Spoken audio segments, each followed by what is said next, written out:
Hello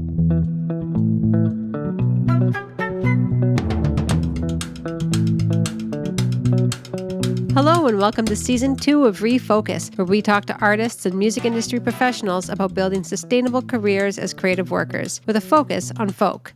I'm your host, Rosalind Dennett.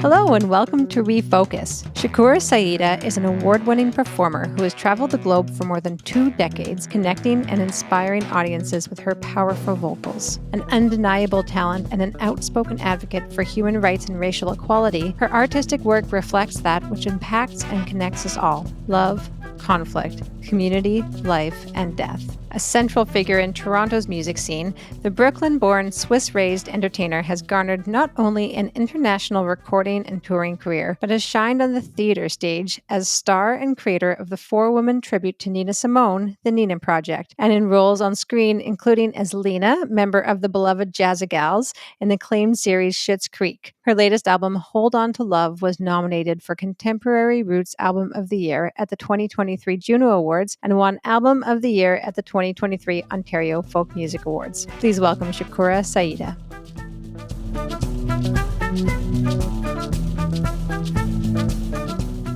Hello, Shakura. How are you doing? Hi, Rosalind. I'm good. How are you?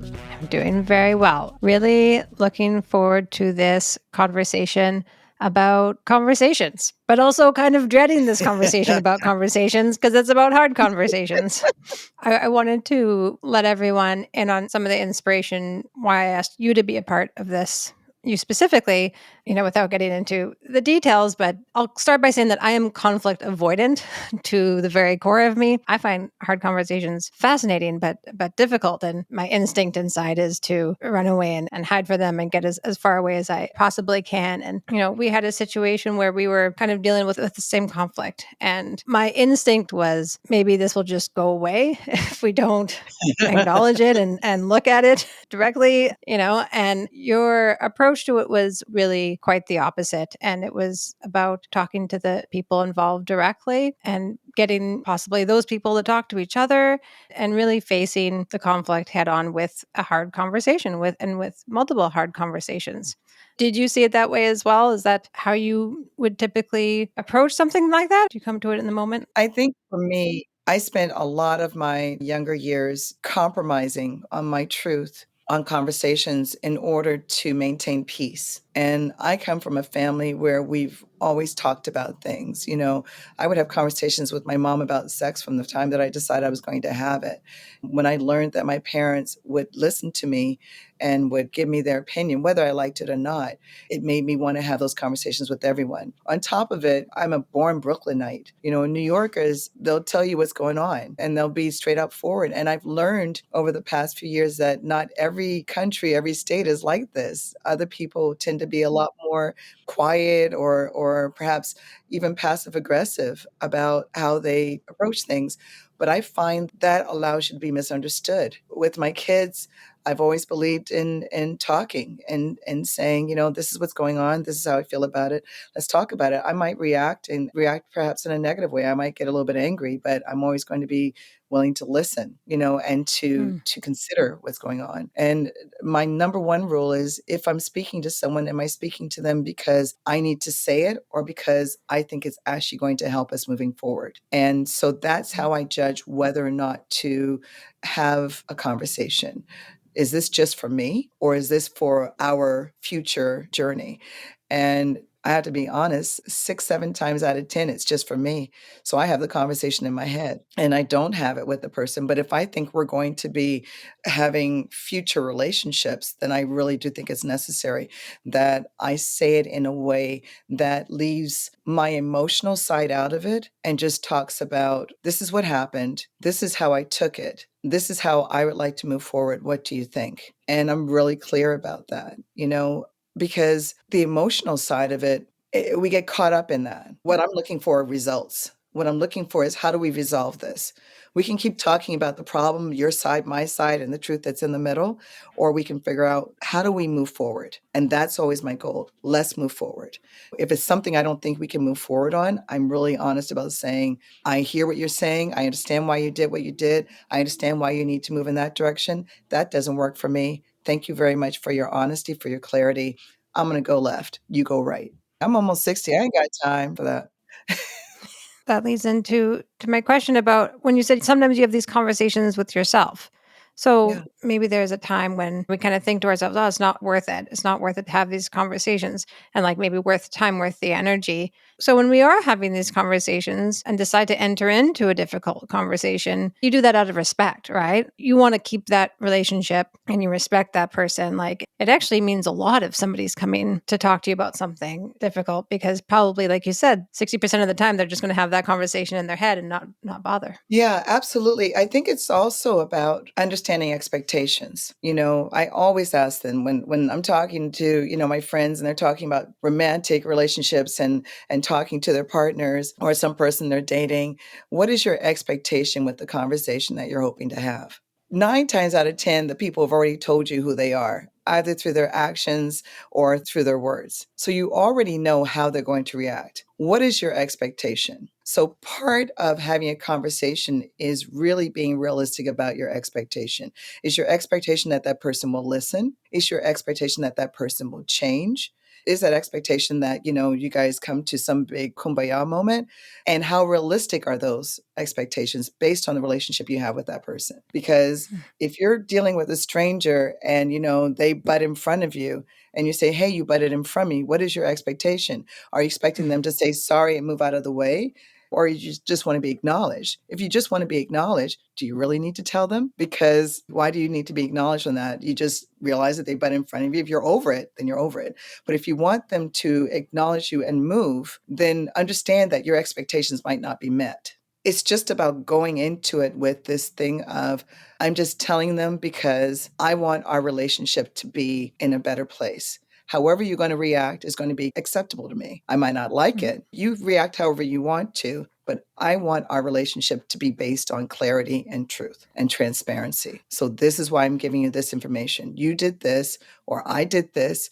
You reacted this way. I reacted this way. I would like to figure out how we're going to move forward from this. I'm not giving you this information to put blame on you. I just want to know, do you want to move forward with our relationship, whether it's romantic, whether it's business, whatever it is, or do you not? And if so, how do we stop this from happening next time? That's what I want to get to. So there's like an interesting juxtaposition between like romantic, business, friends, family, and all of those things. I guess there's different power dynamics going on. I'm wondering if we can talk a little bit about maybe the business relationship and having hard conversations in those types of relationships.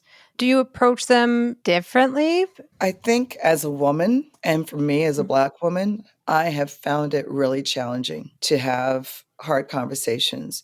When I was younger, I certainly learned through, I was a sponsorship manager for a long time, worked in PR, worked in events, and I learned how to ask with a smile and a gleam in my eye, show my dimples, as my ex-husband used to say, push my boobs in somebody's face. All of those things that we as women unfortunately learn will get us past that point of being considered a hard ass, whatever that word is that, we don't need to use here. All of those things that we get perceived as if we ask what we want to ask when we want to ask it. I've taken a lot of notes from the men in my band, from watching my dad, from watching just men in general, how they speak to each other. They're very clear. And I often wonder why that clarity and that straightness of conversation isn't accepted when a woman gives it. What is that? Not just between male to female, but also female to female. And I'm talking gendered here because that's my experience. I can't speak for anyone who's non-binary, non-gendered. I can't. But I just know from me, as a woman, as a Black woman, I've had people accuse me of threatening them when I'm speaking to them just like this, and really just being curious about why a situation is like that. They've said, I was accusatory. I've had people tell me that I have an attitude when I take the time to think about my words and I say, this is why am doing a certain thing, to the point where it ended up in huge conflicts, like money losing conflicts, friendship losing conflicts. And I've gotten to the point where I just understand that it's their issue. It's actually not mine. This is how I speak. I speak the same way with my kids. I speak the same way with my partners. I speak the same way with my parents. And yes, I can joke around and I'm really silly, but when I'm talking business or when something needs to get done, let's be clear. We don't have time to play around. Most of the time, everybody has 10,000 things that they're doing and 10,000 things that are in their minds. So the more clarity you can give someone with your needs, your wants, your necessities, the easier you make it for them to do their job and then move on to whatever else they have to do. But I do find that people thinking that I'm angry, just because I'm speaking like this. And so me having to smile, me having to learn how to be a little bit gentler. But as a New Yorker, that's hard because it's like, just open the door. I had a situation with our dear chairperson of the board, Cecile, on the ride home where we're driving. And I was like, oh, get that over there, put that over there. Yeah, do that. I'm driving and I'm just thinking about what needs to be done. And she said, do you always speak in imperialistic terms? And I clutched my pearls so hard they broke. And then I thought about what she was saying. And what she was saying was, I need to say please and thank you. And I took the note. I took the note. And next thing I said, please, or would you please? Because I realized that when I'm driving, I'm in let's go mode. And so it really is, what do I need to say that won't take my attention away as much as possible? Just put that there. Okay, great. But I'm not thinking in terms of please and thank you, which normally is in my vocabulary. But it was a great note for me to get on what somebody else needed. And that was a hard conversation. It could have been a hard conversation. She was letting me know this is what she needs from me in order to communicate with me. And I was like, okay, I can say please and thank you. I might crash while I'm saying please and thank you, or you're welcome, because now you're taking my attention off the road. But if that's what you want from me, that's what I'm going to give you. But it could have been a really hard conversation, or she could have gotten upset at how she was receiving my tone and thinking it meant something else and not told me. And that could have led to a further conflict. But the relationship that we have means that we can be that clear. And she knows me. When I say stuff, I say what I mean. I mean what I say. If it bothers you, let me know. If the way I'm speaking to you offends you, just say, hey, you need to be a little bit softer with me. I'll be okay. I can do that sometimes, but sometimes I'm just going to be like, hey, let's get it done. And I need you to understand that that's me and it's not you. Yeah. I mean, I've had the same notes given to me by a loved one. And in your own mind, you're like, of course, I appreciate what you're doing. Of course, I love you. Of course, I respect you. And the conflict is that that's possibly not being communicated when I'm saying pass the peas or whatever I'm asking for at the time. But at the end of the day, I do want to communicate that. I do want that person to feel loved and respected and cared for. So thank goodness they said something to me. But the reality is that you're distracted by whatever else is going on at the time and not thinking about it. And sometimes I've been accused. I get this tone, which is TMI. I get this tone in my voice when I'm really thinking about what I say, and it just gets slower. And I bet my podcast producer wished that I always spoke in this way, nice and enunciating. But it also comes off like I'm really slowing it down for you and condescending in case you miss it. It's like, no, this is for me. It's those things that are kind of lost in translation of what we think we're doing and how it's perceived, I guess is what I'm getting at there. Because everybody has their own baggage, right? Everybody has their own filters that they're receiving your information through. And based on what they've gone through in their life, your tone, your behavior will impact one of their filters and make it vibrate in a way that might make it difficult for them to receive what you're giving. And I've had the same thing. And I just realized last year, I knew that my kids know the quieter I get, the angrier I am. And my band knows this too. They say I get round mouth. And they literally, if they see me and it's with a stagehand or somebody in the airport or whatever, and they see my mouth going round, and they hear my voice getting really quiet, they literally back up, pull out a bag of popcorn and add extra butter. And they pass it back and forth, sitting there going, ooh, what's going to happen now? We know it's going to be good. But my kids will say to somebody, you need to leave her alone right now. And I've watched them now adapt that same tone. But what I've also realized is that I am somebody who astrologically speaking, I'm a Sagittarius, and Sagittarians are either high or they're low. And so my challenge throughout my life has been finding balance. And the way that I find balance is that I don't yell. If I yell, that means I've lost all control. That means the top is off of the lid, the water is boiling and cannot be contained, the lava is hot, and I can no longer see. I can no longer be contained, controlled, anything. That is never the place I want to go to, because it's not a beautiful place at all. And for me, it's a very sad place to go to.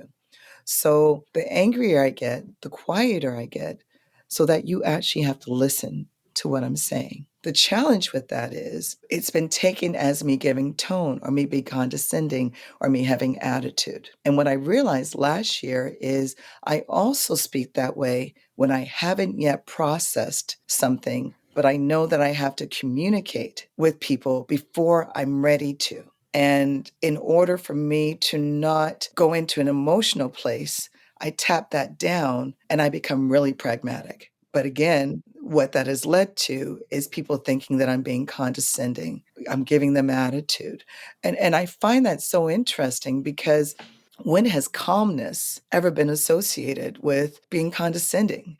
And what it speaks to is not to me, it speaks to how they think about you already. Unfortunately, it speaks to their insecurities when it comes to your relationship, because if somebody really knows you and trusts you, they're not going to think that you're trying to be above them. They're not going to think that you're giving them attitude. They're going to know you well enough to know, oh, okay, I need to listen right now. I need to they're trying to get through something. And I think it's also about, now I communicate that to people. I'll say, I'm being really clear right now so that we can get on the same page, because I think it's really important moving forward that we not have this conversation again, that we can move to the next conversation. That I think that's really important.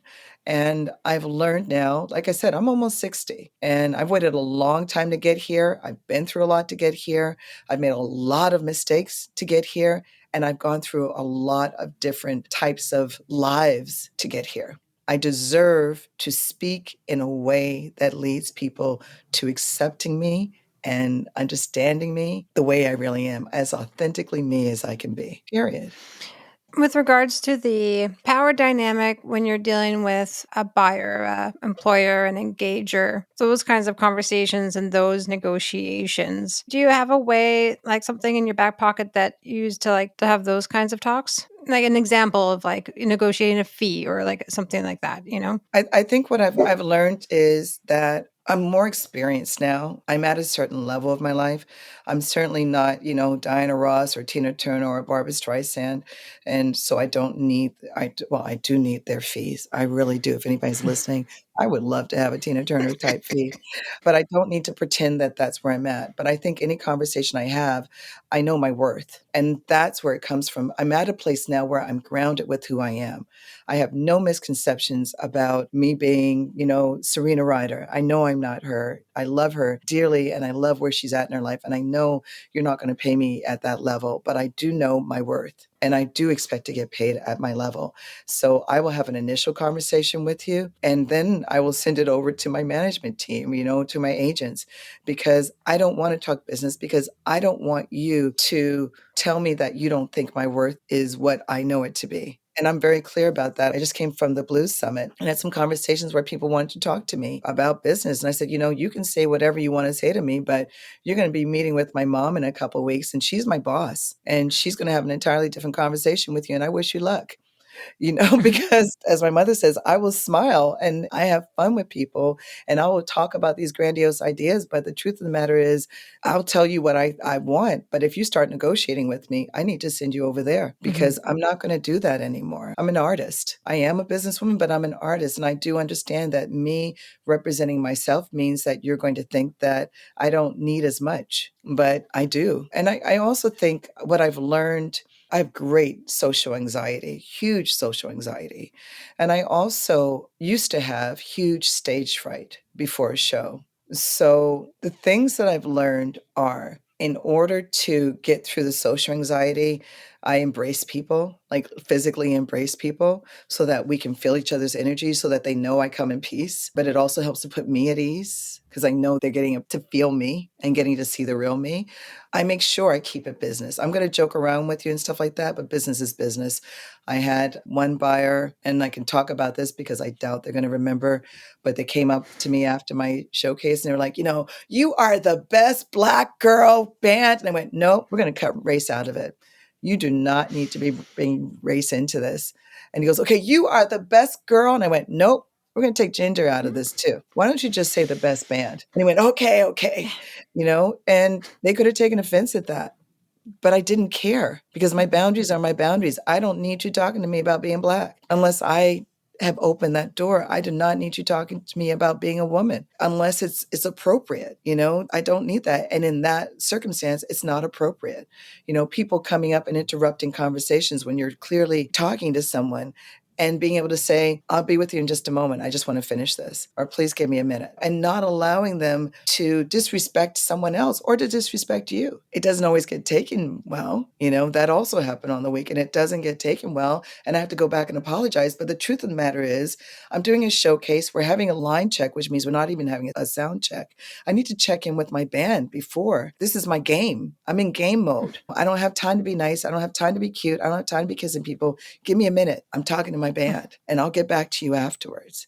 That's hard. And I can be really abrupt because I think me just saying, hold on for a minute, people still come in. They don't always understand that. So I need to put the finger up and go, give me a minute, just a moment. I can't right now. All of which is not considered polite. Setting your boundaries is not considered polite.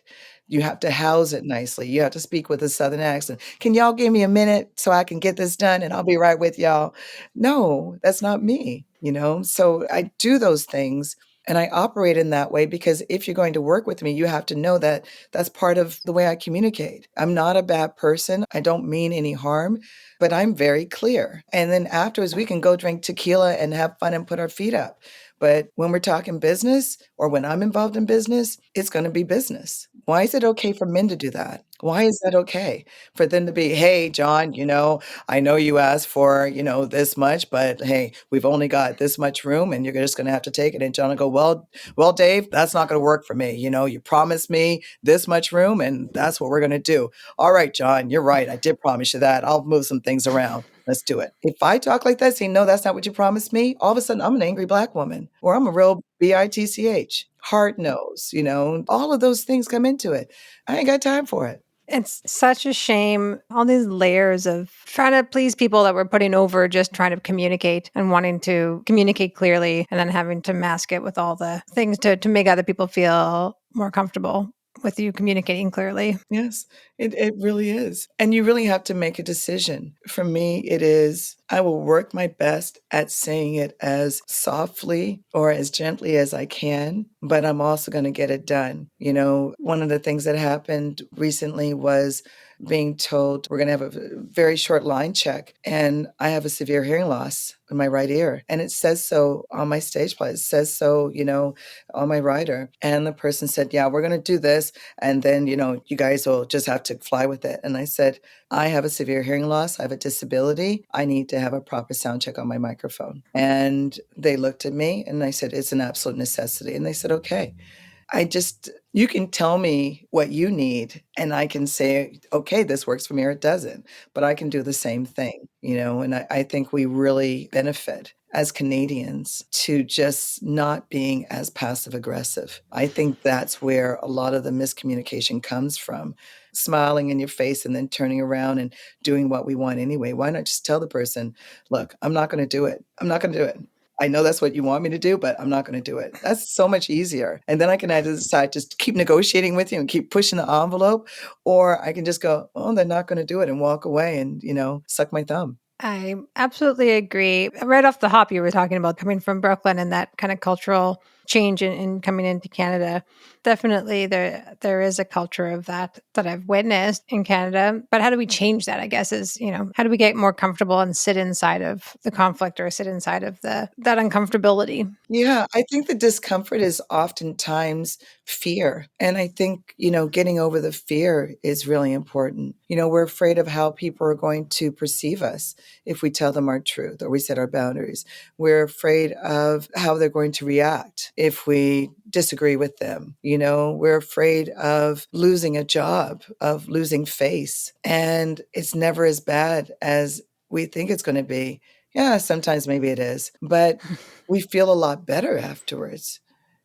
Just being clear, telling people what you want, and then having them say, well, no, I'm going to do this anyway. And just stopping and going, no, this is actually what I need in order to get my job done. I don't think we can change a whole culture, but I do think it's important as women, as people of color, as artists, to stop playing around and thinking that that's going to get us more gigs. I think we need to be honest about what we need in order to get things done in a good way. I think I really have benefited from standing in my truth, from going up on stage and confronting a situation as opposed to going, can you do me a favor and go over there and tell them that I need all the wires moved? I'm wearing 5-inch heels. I go up on stage and I'll say to someone, hey, you see these heels? Or do me a favor, y'all need to move these wires because I've got 5-inch heels on, as opposed to waiting till everybody's done and then gingerly walking around moving the wires. It's not my job. It's your job to make sure I'm safe. So I'm going to be kind about it. Can you move those wires? But I'm not going to pretend like it's not your job. Get these wires out of the way. There shouldn't be wires all over the stage. I'm going to say, please, but you should know that that's your job already. I shouldn't even be asking you that. How are you leaving the thing a mess? If somebody with the guitar trips on a wire, you're liable for that. So move the damn wire, So like things like that, it's in my rider. I want 2 dressing rooms. Why do you have me changing with the guys? No, find me another room and make sure there's a mirror in it because y'all want me to look pretty. You don't want me going on stage like this. This is not pretty. I'll say for the listening audience that you look very pretty right now. That's because I'm pretty when I'm angry. No. But seriously, like all these things that are necessary rather than going, do you guys have an extra room that, I can change it? It's in my rider. There's supposed to be 2 rooms. Jump to it. It's in my rider. I get a kettle. I'm not asking for M&Ms. I'm not asking for, well, I am asking for roast chicken because I get hungry after I sing. But anyway, you know what I mean? All of these things that we think are too much or they're going to make people not like us. It's in the contract. If it's not in the contract, put it in the contract because then all you have to do is say, this is in the contract. Thank you so much. And it's in the contract, but also if I remember showing up to a gig and getting like apology after apology that they didn't have like 4 pure white bleached towels there, just so apologetic. And I was like, that isn't something I even knew was in the rider. But also, like, if you can't do that, just say it up front. Yeah, some places don't have 2 dressing rooms. Yeah. So it's like, just let me know. The guys will change first, so we're gonna put the guys in here. But I'm also gonna be clear and say, that room is too cold. If I go in that room, I won't have a voice. I'm gonna be clear and say, there's no fog. If you put on fog, I can't sing. I'm gonna be clear and say, do not touch my microphone. I jumped up and almost beat the sound guy. He was such a really nice guy. But it says right there on my stage plot, do not touch Shakura's mic. And all of a sudden, I'm off stage and I hear, check, put some more. Why are you doing that in my microphone? We are not that intimate. You didn't date me. You didn't buy me dinner. And when I get dinner, I get appetizer, main course, and dessert, sometimes 2 desserts. If you haven't given me that, then your mouth should be nowhere near my microphone. If you haven't offered me something, then, we are not that intimate. So I jumped up on the stage. I'm like, no, stop right now. And I had to apologize because I knew I was abrupt. I knew I was really sharp with him. But again, there was no nice way to say, get off my microphone, And so I apologized after, said, I'm really sorry I was sharp with you. But he goes, well, yeah, I was trying not to talk right directly into it. And he was such a nice man, but it's like, how do you tell somebody nicely, don't do something right in the middle of something? That's a hard conversation when you only have like a minute. Yeah. I mean, that's such a great example of the kind of conflict that could get out of hand, right? Because, you're saying that this is a nice person, but you're feeling disrespected because they didn't read your rider and they're not paying attention to it or remembering or respecting what's in your rider. And they're going, I need to do my job and do this quick turnover. And Yeah, exactly, and I've got all these things to do, and she's not here, so let me just do it. Let me just do it real quick. It's like, no, that's not what we do. I find, you say respect. I didn't feel so much disrespected as I felt disregarded, and I'm such a stickler about that because I'm a germaphobe, and you're putting your mouth on it. But hard conversations require you to not just acknowledge how you're feeling, but to acknowledge how the other person might be feeling or what you might have done to the other person. Hard conversations mean to acknowledge and to listen. It's not just about how do I get my agenda out to you? How do I make sure that you hear me? It's how do I make sure that I hear what they're saying? Because maybe I misunderstood. Maybe I overreacted. Maybe this whole situation was my fault. Maybe I did something in that. So one of the things about hard conversations, to bring it back to that, is literally you have to be willing to listen and consider that you might be wrong. So maybe taking it out of the business realm, then, like, I feel like I'm getting messages daily from people who are having such a hard time in their personal relationships right now because, I mean, the world's at conflict. There's a lot of folks who are coming at things from opposing viewpoints. And that's like in a whole bunch of different arenas. So this always comes up when we talk about stuff like family gatherings, but social media also is like a huge player in that. How do you approach these things, or do you have advice for folks who are literally losing friends and not talking to family members right now because they're coming at things from opposing viewpoints? No, I honestly, I've learned this with my daughters. I've learned that time can be a great healer. I've learned to give things space, sometimes because I need it, but sometimes because they do. I've also learned in unconditional love. I was raised with unconditional love and acceptance. That is a huge one for me with my friends, with my daughters, with my partners, and also with my band members, unconditional acceptance. That means I know who you are. I know where your heart is. I know how you handle conflict. I know how you handle sadness. I know your heart. And if we're not connecting right now, I still know your heart. And I mean, I went through this with Black Lives Matter, when Black Lives Matter was really going on during COVID. I remember how hurt I was at how different people weren't speaking up or different people weren't getting involved. And then, all these other conflicts and things came up. And I realized that something that Kelly Lee has taught me, Kelly Lee Evans, compassion and grace. With unconditional love and acceptance, you have to offer compassion and grace because not everybody processes things the way that I process. Not everybody can communicate the way that I communicate, and thank God for that. Not everyone has the same skill set. I'm lacking in some skill sets. So when I give someone compassion, what I'm doing is thinking, wow, they're having a really hard time right now. They're trying to figure out this and this and this, and they're struggling.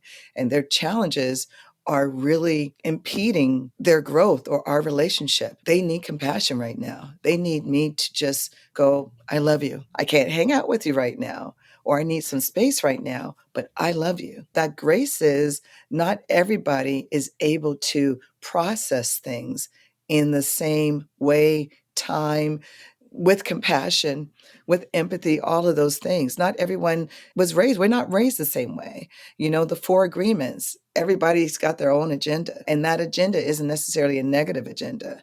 It's just that's how they're seeing the world, their life.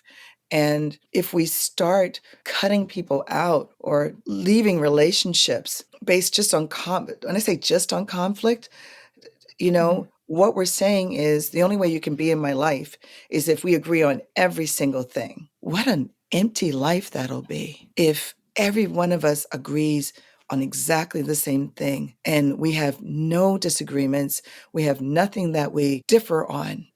Trevor Noah, I was listening to one of his podcasts the other day, and he was talking about how we've lost the art of discussing things that we don't agree on. What we do now is we immediately cancel people, and we no longer have this discourse. And I remember, she'll probably kill me for mentioning this, but I remember years ago speaking to I'll just say one of my daughters about a friend. She was really frustrated with a friend because she said, they just don't know about things. They would make all these comments about things to do with gender issues or indigenous issues or Black issues. They just say things that really bothered her, that made them think that they were misogynistic or racist or whatever it was. And I said, every time they would say something, she would just get mad at them and tell them how wrong they were or correct them in a really, what I felt was an unkind way. And the thing that I said to her was, if you don't allow them to ask the questions or make the comments and have really good recourse with them, they're going to go to places and go around people who will allow them to say those things, but who won't correct them, who will nurture those thoughts and turn them into the kind of people that actually are dangerous to us. It's really important to allow people to come to us and ask those questions that might make us roll our eyes, but they're coming to us because we're a safe place. And I'm not talking about strangers, but I'm talking about people who are friends. If they want to ask me about something about a female issue, yeah, ask me. If you want to ask me something about a Black thing that's happening and you don't quite get it, or you have a certain thought about it, let's talk about it. I might not like what you're saying, and I might go, you know what? I can't believe you said that, but let's talk about it. Let's have the discourse. Let's know that we're operating out of a place of love. That just you having this thought isn't enough for me to leave our relationship behind. I remember being in Panama and walking up the mountains, looking at, I don't know if you call it fields, but, plots of coffee beans. And the gentleman who was taking us on this tour, very, very nice man, he and his wife had invited us into their home, and they were just kind, loving, wonderful people. And as we're walking up the hill, this is quite some time ago, and you'll know because of what I'm about to tell you, he says, well, we're having a hard time of it in the States because, that Obama, he's a Muslim, the things that he's doing. And I looked at him, and I looked at the gentleman who was with me, who was, a white man. And I was like, wow, he actually said that to my face. Wow. He feels like we're getting along now. Wow. And then I thought, I might never get the opportunity ever again to have a conversation. We're in this beautiful place, surrounded by nature. Why not have a conversation? And I said, where did you hear that? And he said, well, it's all over the internet. I get emails about this all the time, where he's taken our country to. And I said, well, he was born in Hawaii, and he's not actually a Muslim. He's a Christian. He goes, what? And I said, yeah, he's a Christian man. And he goes, oh, I never heard that. I said, yeah. And I said, one of the most interesting things about email is that anybody can send it and they can say whatever they want. So you have to be careful. And that's why we read news from different places, from different sources. And then the gentleman that I was with actually said, yeah, I listen to this news and I read these papers as well so that I can get a fuller view. And the gentleman said, oh, well, what is the name of that radio station? And how do I get that? We never could have had that conversation unless I decided that we were worth it, that we deserved that conversation. And he might still be someone who votes for someone who I might never want him to vote for. He might still be somebody who believes that deep down inside, Obama really is a Muslim. But he was open to hearing what I had to say. And I was open to hearing what he had to say. That to me had value because I gained compassion for all these people that I keep hearing are voting for these people that I don't understand. I can now think, well, maybe they're not bad people. Maybe they just don't understand where someone like me is coming from. Maybe their world is shaped in such a different place, is such a different way that they can't see outside of it. Maybe we should be having more day-to-day conversations rather than just saying, you're a this, you're a that, you believe this, you voted for so and such, you're standing for this. And so therefore I can no longer talk to you. What kind of world is that going to be? I've been taking some sabbaticals from social media, and we need it for gigs and for work and I'm trying to really think of it as a tool for that and then like you check out cute pictures of the nephews and stuff like that too, Yeah. but really taking some big breaks. And it's really profound the effect that it will have. And I know that this is something that's come up in a lot of our other conversations because it affects all these other parts of us too, our imposter syndrome and our comparativeness and all that stuff as well. So I recommend it any way you're looking at it. But the thing that, especially in this time of this kind of heightened social conflicts, that it was so easy for me to then be in a room with people that I disagreed with. I found it a lot easier to have conversations with people. It didn't have to be about the thing we were disagreeing about, but it was like, yeah, of course you're a human being and I love you and I have compassion for you and I like who you are, And so taking away the screen that blares the thing that we disagree about over and over again, and we can still disagree about it. But at the end of the day, when we're in that room together and, looking at each other in the eyes, and it's a very different situation. It is. And it's also about knowing, and this is very common for me, I know how someone thinks, so I can have a certain level of relationship with them. I just know how deep to make it and how grateful I am that they've let me know who they are so that I don't take it to a place where I might be disappointed or my expectations for friendship might not be met. And that's another part of that whole acceptance. Not everybody's your best friend. You ain't got to have but 2 or 3, and they're interchangeable. Not everybody has to come to your house. Not everybody has to, eat your food. You don't have to eat everybody's food. And that's something we learned during COVID too, isn't it? Not everybody is that person. Very valuable lessons. Thank you so much for having this conversation with us. It's been so wonderful. And I'm glad I was worried about having a conversation about having hard conversations. And I found this to be really, really wonderful. So thank you so much. Thank you for having me. I always love talking to you, and I'm glad we had an opportunity to do so with other people listening, which is kind of makes it awkward, but I wasn't really thinking about that part of it. But I really appreciate you making time for me. Thank you.